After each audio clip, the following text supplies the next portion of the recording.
Lero tuli wano kooti Butambala tuze kugoberera nsonga za Deputy President waffe Honorable Muhammad Mwanga Kirumbi. Ebyembi bongeddeko abantu abalala 24. Honorable Mwanga Kirumbi bategeezezza nti abaali polling agents be nga bwe mmanyi ebikwekweto byakolebwa nga ekigendererwa kyali kyakukwata ba polling agent baffe bonna aba NUP mu bitundu by'eggwanga eby'enjawulo era bano mulaba nabo besanga mu mbeera emu. Naffe e Kampala n'awalala mwalaba abantu baffe bangi nnyo abakyali mu makomera abaali polling agents just nga baali bakola omulimu gwabwe okubeera polling agents naye babasanganga bakungaanira okuwa DRA forms ezo kyenyini kye bakola. Honorable Mwanga Kirumbi yalina DRA forms zino baali bazireeta wakawe eno kye bakola ku kubakwata n'okubateekako emisango egyo. Mwalaba bwe bakwatira Kampala aba polling agents bagamba nti babasanga nga bagamba nti Museveni adde akalulu kaffe era ne bateekako omusango common nuisance n'ebirala bwe biti naye kaakati bano babataddeko terrorism. Bano abaana abamu balabye tebabanaweza na myaka 18 abasinga abayizi b'amasomero ag'enjawulo bali ku university naye besanga mu mbeera eno. Of course fena tumanyi tekigenda mu maaso si prosecution oba si kozesa wabula persecution okukijanya n'okubonyabonya abantu baffe.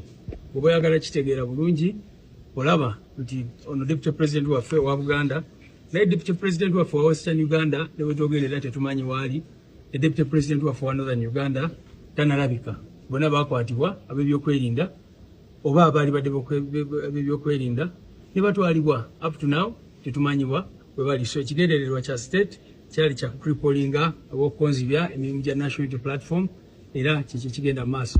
Tubivumirira bino byonna mulabye Honorable Mwanga Kirumbi nga ali strong era tumanyi bulungi nnyo nti tujja kuwangula mu nkomerero. Ntegezaako okwewala ensonga ey'abantu be batta abantu abattibwa abasirikale kubanga mu maka ga Honorable Mwanga Kirumbi yali akuŋŋaanya DRA form. Ffenna abeesimbyewo twali tulina aba agents ab'enjawulo.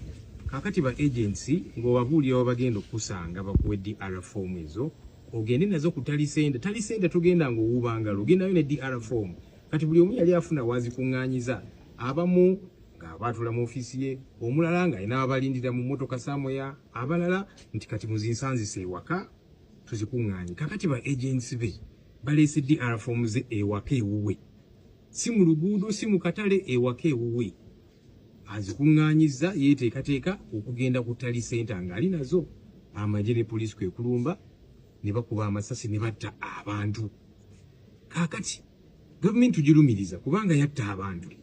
Kati yo egezaawo kwewala nsonga eyo kyovudde olaba nga bwe mubulidde nti ne mu statement yali ayagala byogerebweku nti abantu bano abattibwa tebaagala kuboogerako naye ate kaakati bano ba victim baga nti kaakati yemmwe batujju. Honorable Mwanga Kirumbi ne ba agents be ba agent abaali baleese DRA form n'ono gwe baali bazireetedde nga babasanze waka kati bagamba nti yemmwe batujju.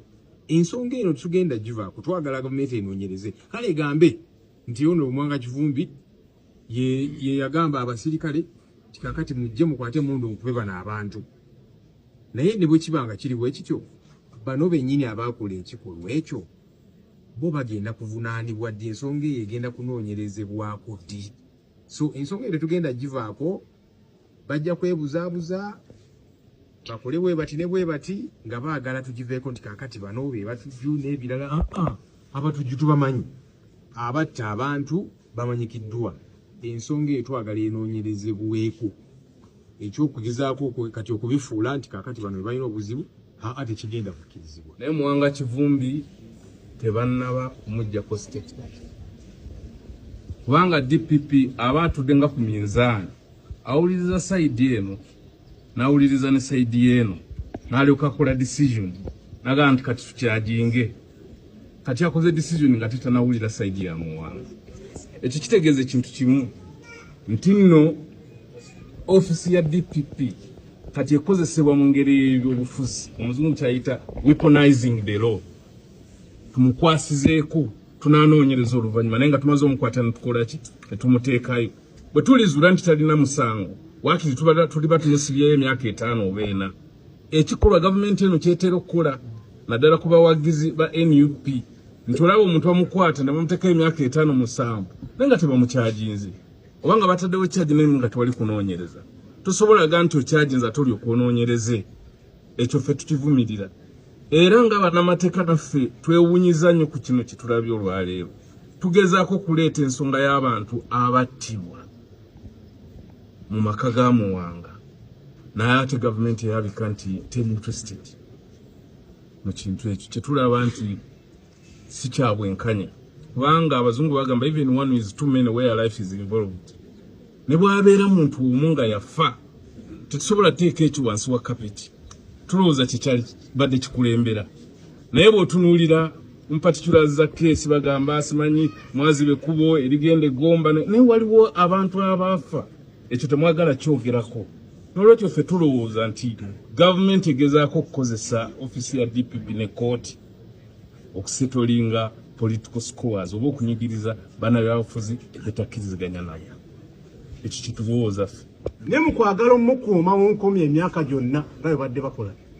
ne bamuteekako omusango gw'obutujju batanoonyerezaako ekyo ekireeseewo akatuubagiro mu kooti ne weesanga ng'olina abantu be bamu ku facts ze zimu wakati w'ennaku z'omwezi 11 ne 16 nga batadde ku misango ebiri egy'enjawulo ekyo kikyamu mu mateeka era kiraga bulazi nti omusango gw'obutujju baguyiiza buyiiya olw'ekigendererwa ekyokukola ki ekyokuumira abantu bano mu kkomera era mbabuulira bwe mulabawo kooti endala etudde ng'omulamuzi bw'atugambye waliwo kooti endala ng'abasibe be bamwe bajja wano ne batwala mu kooti endala eyo kooti eba emanya mateeka ekikkirizibwa mu mateeka tekirabibwangako mu mateeka nekirabibwa mu misango egitali mu mateeka wabula emisango egy'ebyobufuzi